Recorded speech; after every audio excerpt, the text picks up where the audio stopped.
Fusiones. Un proyecto del Colegio de San Luis y la Universidad Intercultural de San Luis Potosí. Este espacio de divulgación de ciencias sociales y humanidades compartirá contenidos que acerquen información a la población en general, recuperando testimonios, narrativas y materiales de las comunidades de la región huasteca, vinculados al quehacer académico.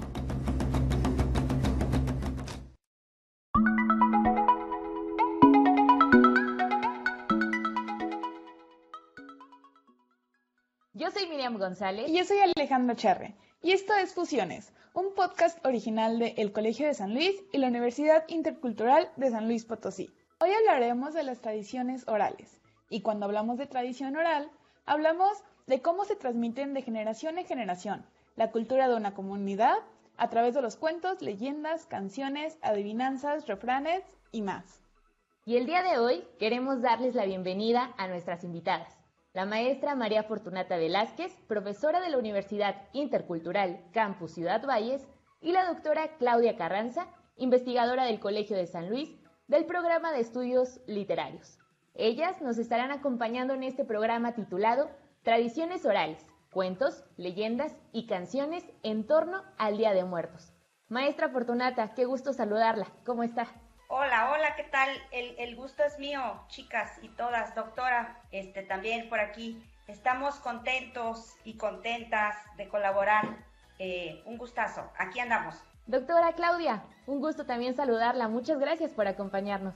Al contrario, muchas gracias por la invitación. Para mí es un honor estar con ustedes y bueno, también con Fortunata. Qué gusto poder compartir este momento. Y bueno, vamos a escuchar esta breve cápsula que nos dará el contexto del día de hoy. Comenzamos.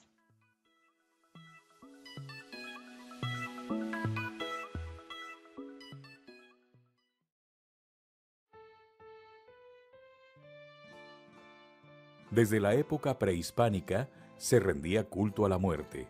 Con la llegada de los españoles, estos la fusionaron, creando el sincretismo que conocemos en la actualidad, y que ha dado paso para que en los días 1 y 2 de noviembre se celebre la fiesta de Día de Muertos.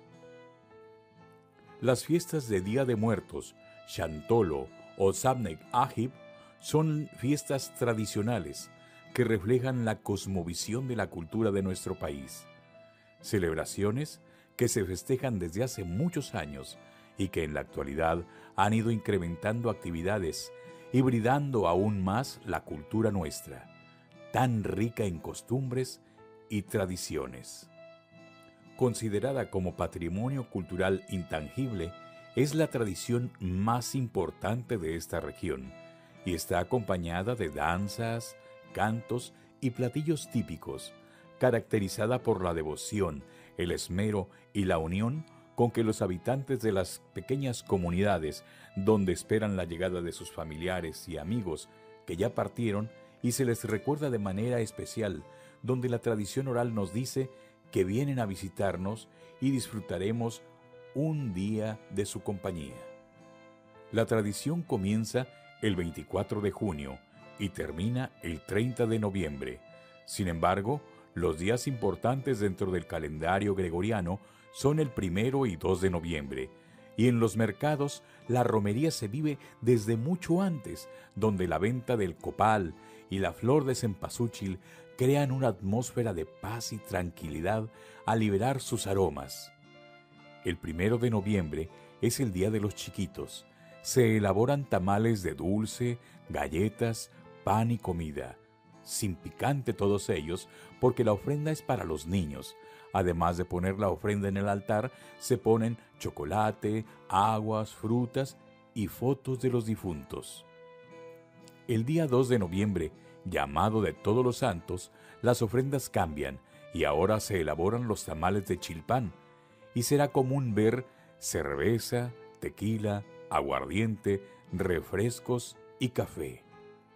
¿Se antoja? ¿Quieres conocer más? Quédate con nosotros. Esto es Fusiones.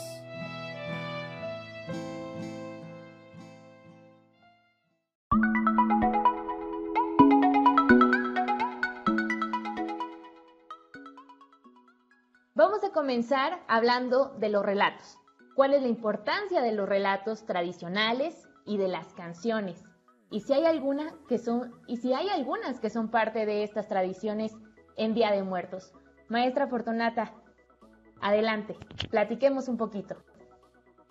Sí, fíjate que yo estaba pensando en lo relevante que es pensar en esos relatos, ¿no? Y principalmente lo que yo le veo aquí es cómo todos estos relatos, todo esto que nos contaron los abuelos, las tías, cómo nos acercan a nosotros mismos. Esa es la parte relevante que yo veo, que nos hablan de nosotros, nos llevan a descubrirnos, a saber más sobre nuestro pasado, y entonces yo lo veo como que tiene que ver mucho con la identidad identidad individual, pero también con la colectiva, ¿no? Y cómo se fusionan ambas. Entonces, para mí se me hace una cosa extraordinaria cada vez que escuchamos esas historias y esos relatos, incluidas las canciones, claro, ¿no? Doctora Claudia, quisiera abordar un poquito más en este aspecto de la importancia de los relatos, de cómo también se adueñan de nuestra sociedad. Sí, coincido con Fortunata, en efecto forma parte de nuestra herencia, de nuestras riquezas culturales, nos hablan en efecto también de quiénes somos, nos hacen generar empatía con los otros, nos hablan también en efecto de todo lo que, todo lo que nosotros tenemos que aprender como sociedad, ¿no? Hay cuentos de todo tipo, hay relatos de todo tipo, desde aquellos míticos, ¿no? Que nos hablan sobre el inicio de todas las cosas, sobre cómo nacieron los animales, cómo incluso Dios y el diablo platicaban para crear el primer hombre. Y también por otro lado están los cuentos maravillosos, que en efecto es increíble cuando te los encuentras, que nos hablan en efecto que son como piedras preciosas del conocimiento, ¿no? Traen todo el relato, traen todo lo que los abuelos sabían, todo lo que les contaron a ellos sus abuelos, y que los hayas recuperado es como se recupera una carta, una joya preciosa, ¿no? Es nuestra herencia en gran medida, ¿no? Y también es una herencia que viene de siglos atrás. Encuentras textos, cuentos, relatos que puedes recopilar desde el siglo XII, XIII, XIV, XV, XVI, y los encuentras otra vez en el siglo XXI, resguardados por las personas, ¿no? Y ellos mismos les ponen también su chispa. Cada persona que te platica un cuento es alguien que le mete cosas para poder atraer al público. Entonces sí, la oralidad es necesaria porque nos permite imaginar, ir más allá, nos permite valorar, nos permite también insertar ciertos valores y conocimientos, y también por otro lado nos permite pues comunicarnos entre nosotros, ¿no? Sin este tipo de relatos, cuentos y canciones, pues creo que perderíamos un enorme colorido y una herencia importantísima, y por el otro lado también esa capacidad de ir más lejos con la mente, ¿no?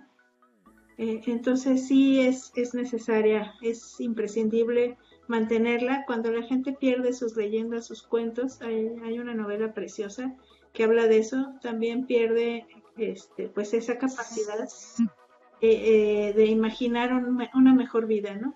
De imaginar una situación extraordinaria e incluso de ver las cosas de una manera diferente a como simplemente aparece en la realidad, ¿no? Entonces, en ese sentido me parece que son muy importantes. No sé si pueda aportar algo ahorita que te escuchaba hablar, doctora Claudia. Me estaba acordando también de lo que pasaba al momento de contar las historias, o sea, lo que eso significaba también, porque yo recuerdo al tío y al abuelo, que yo les digo que eran cuentacuentos, aunque ellos no lo sabían, ¿no? Y fíjate que en algunos tiempos, muy atrás y en las zonas rurales, el contar historias era el motivo de la reunión, ¿no? No había tele, no había luz, no había nada, entonces se juntaban a cantar y a contarse historias alrededor, ¿no? Y entonces eso también es como que muy importante mencionarlo, lo que provoca, el momento que provoca contar las historias, ¿no? Ahorita recordarlas, ¿no? Pero también era importante para mí decir esto, ¿no? Lo que pasa en una comunidad cuando se juntan a platicar, ¿no? A contar sus historias. Y imaginemos los relatos a la luz del fuego, ¿no? De la cocina por lo regular, ¿no? A veces decían que las contaban las mujeres, pero también los hombres en el campo. De hecho, aún en algunas comunidades puedes encontrar relatos. Hemos Sí. recogido de todo tipo, ¿no? Y hasta corridos.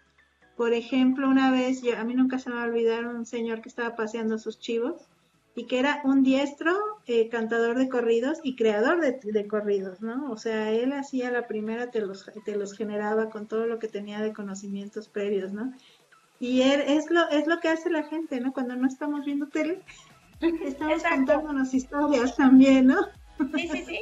Entonces, realmente creo que sí vale la pena reconocer la importancia, como bien dices, para poder, también recuperar todas esas formas que siguen vivas, ¿no? A veces cambian, a veces tienen otras formas o fórmulas, o como tú dices, espacios, ¿no? Donde se reproducen, pero siempre de alguna manera siguen estando vivas porque son necesarias. Así es. Y bueno, doctora Claudia, siguiendo un poco con ese tema de los relatos, ¿existen relatos que hablen de la importancia del Día de Muertos o qué es lo que pasa cuando no respetan esa fecha? Fíjate que acaba de defender, o está por defender más bien una alumna de aquí del colegio, una tesis de Milpalta, y ella ha recogido muchas historias clásicas del hombre que se le olvidó poner su ofrenda o no quiso, porque ya no cree en eso, que es una realidad hoy en día. Y entonces en la noche se queda atorado en medio del campo y de pronto ve pasar una comitiva, ¿no? Y va reconociendo que aquel era el vecino que ya se murió, aquel era el niñito que se murió, aquel era el perrito que... Y pues se queda asombrado, pero pues piensa que es un sueño, vuelve a despertar más tarde y los ve de regreso, pero claro, ve a sus propios padres y parientes hasta atrás llorando sin ningún tipo de alimento ni nada. Creo que la esposa les dejó un vaso de agua como para no dejar y regresan con agua en las manos, ¿no? Entonces, bueno, ese tipo de relatos son frecuentes en diferentes zonas de México, no en todas se reproduce, pero por ejemplo ahí en Milpalta, donde trabaja esta alumna, se llama Alejandra Sánchez. Uf, impresionantes cuentos y leyendas, ¿no? Y de diferentes tipos, son preciosos todos ellos. Y nos dan esa sensación así de, ay, pobrecitos, ¿no? Además, o sea, si tú no cumples con eso, pues evidentemente dejas de recordar, ¿no? Dejas de darles ese espacio también a las personas que nos dejan. Muchas gracias. Y maestra Fortunata, no sé si quiera agregar algo también de la importancia de los relatos que hablen sobre el Día de Muertos.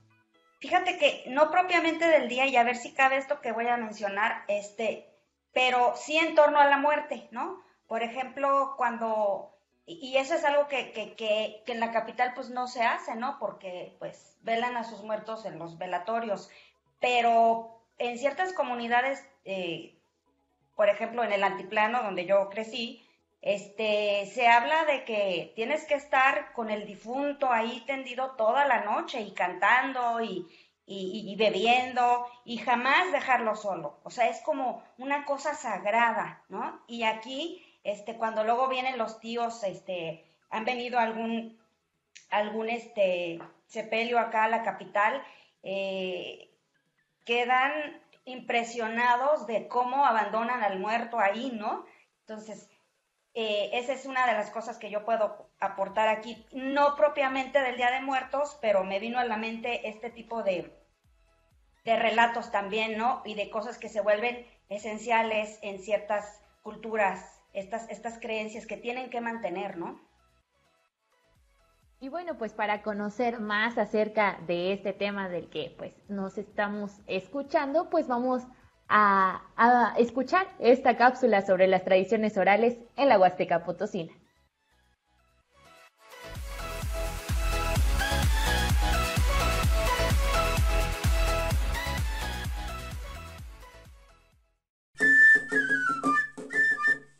Es que lo que pasa a mi hermano, cuando él vivía, él se iba como a las 2 de la mañana, 2, 3 de la mañana se va para allá, para el labor, a moler la caña, pero él iba solo. Entonces dice que él iba en su caballo y vio un señor parado, donde está un falset, que está un señor allí con con su caballo, un señor con sombrero. Y luego, aparte de eso, cuando ya llegó allá en la caldera, escuchó un ruido de un machete hacia atrás de él. Al ser caballo se espantó y él se fue, pues no era nadie. Pues, ¿sabe qué será? Como dicen, entre 12 de la noche a las 3 de la mañana es cosas de lo que ya no está aquí, andan ahí paseando. Yo pienso es cosas de la naturaleza, eso es lo que yo creo. Y dice que él vio un monito, va caminando, pero que no tiene brazos, nomás sus piecitos. Era como un mono, como chango, pero no tenía manos, nomás tenía patas, pero era como niño, o sea, con la altura de un niño, pero gordito y pelambre como de chango, pero sin manos, no traía cola, no traía rabo, nomás las dos patas, y así caminaba como cristiano. Y un pájaro grande también, pero con pezuñas, no eran patas, eran pezuñas, las que traía como patas, pero tenía cuerpo de mano y unas alas grandes, negro. Movió todas las arañas de las hojas de los árboles, de la cumbre de los árboles, todo movió, hasta zumbaban los alazos que daba y se fue hacia el cerro. Eso fue lo único que hemos visto. Más, bueno, se puede decir sobrenatural porque uno no alcanza a creer eso, ¿no? Yo lo creo, pero porque lo vi, pero ya no lo he vuelto a ver. Ni el mono iba como de pasada. De esas cosas no se puede uno defender porque ellos tienen más poder que uno, imagínate, para agarrar un animal de eso. No será una guapa eso. Luego en la noche sería imposible, con mucha tecnología que hay, lo único que le queda a uno sería grabarlo y tratar de seguirlo a donde esté.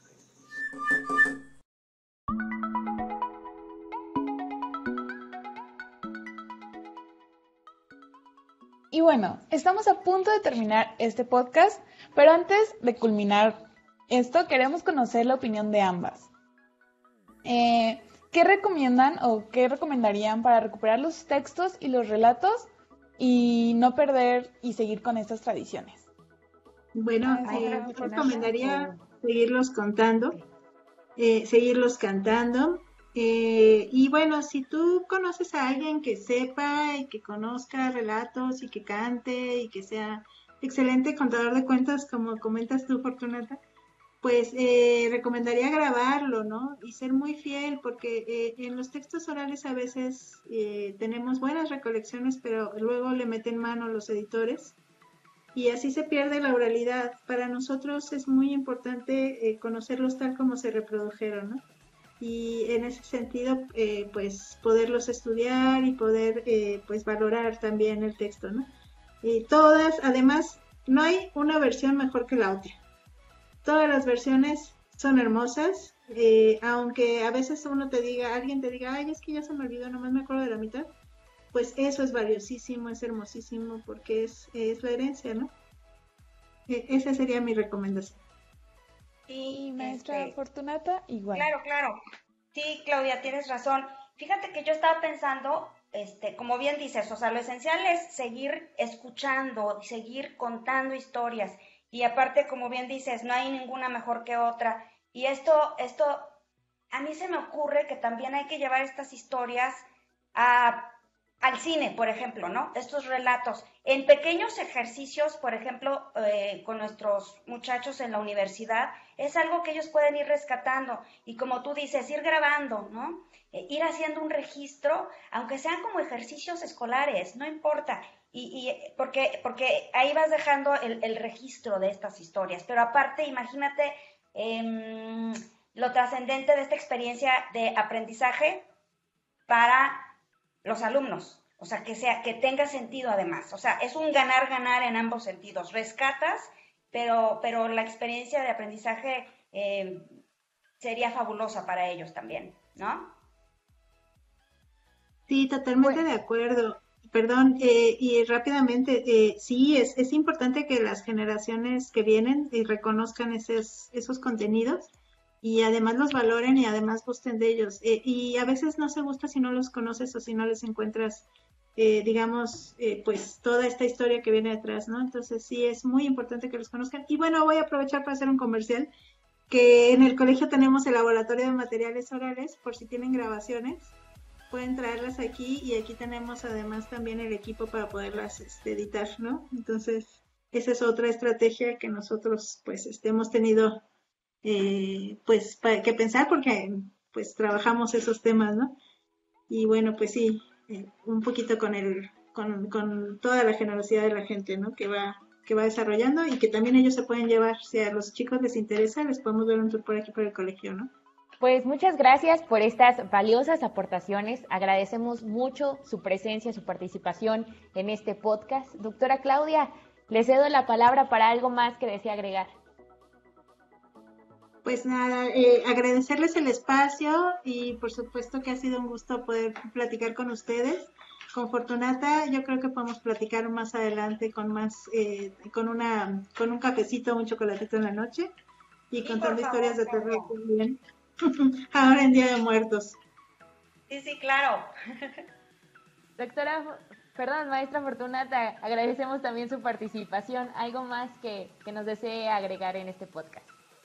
Sí, pues igual que Claudia, primero gracias y segundo me emociona mucho que ustedes estén haciendo este ejercicio, que estén aprendiendo de esta manera y la verdad que ha sido un placer aquí charlar con ustedes. Muchísimas gracias, niñas y niños. Y bueno, ahora vamos a escuchar la cápsula de Vox Populi, donde vamos a escuchar a toda nuestra comunidad huasteca.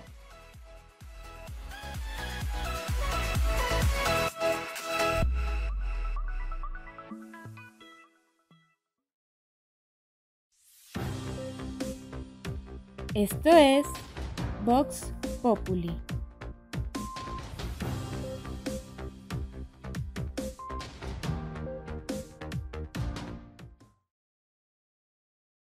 ¿Tiene usted algún recuerdo de su infancia sobre las festividades de Chantolo que nos quiera compartir? Sí, de hecho mi papá, mi mamá lo hacía, mi abuela, todo pues hace tamales y arcos, todo lo pone arcos. Y hacen saltar las ofrendas con vela, todo. Y como cuando usted estaba niña, ¿qué recuerdo tiene de eso? ¿Los olores o cómo se acuerda de ese tiempo? Me imagino que tiene bonitos recuerdos, ¿no? Sí, de hecho sí.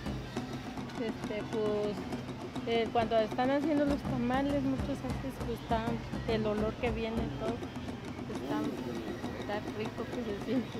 Uh-huh.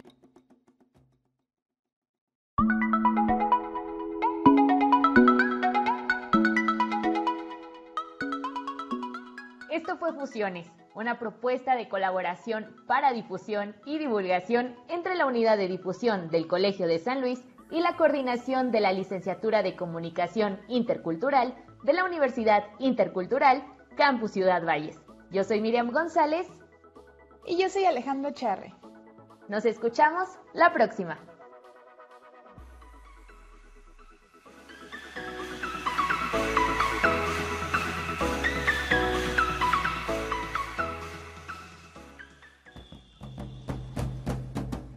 Fusiones. Escucha todos los podcasts en Spotify y el sitio oficial del Colegio de San Luis y la Universidad Intercultural de San Luis Potosí.